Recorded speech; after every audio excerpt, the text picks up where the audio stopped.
বিসমিল্লাহির রহমানির রহিম। আসসালামু আলাইকুম ওয়া রাহমাতুল্লাহি ওয়া বারাকাতুহু। কেমন আছেন সবাই? আশা করি ভালো আছেন। আমিও আপনাদের দোয়া আল্লাহর রহমতে ভালো আছি। Welcome back to my page. আমি শামীম যুক্তরাষ্ট্র নিউ ইয়র্ক থেকে আপনাদের সবাইকে স্বাগতম।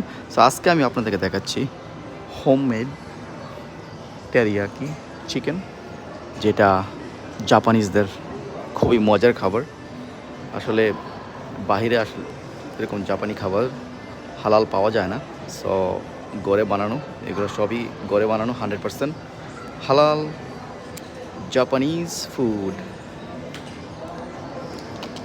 টেরিয়াকি চিকেন, এই যে দেখুন টেরিয়াকি চিকেন। তারপরে সাথে আছে ফ্রাইড রাইস। এই যে চিকেনগুলো কিন্তু ওয়েল কুকড, গ্রেভি অনেক গ্রেভি হয়েছে। তারপরে আছে এই যে দেখুন, এই যে প্লেট লোমেন টেরিয়াকি চিকেন। তারপর হচ্ছে ফ্রাইড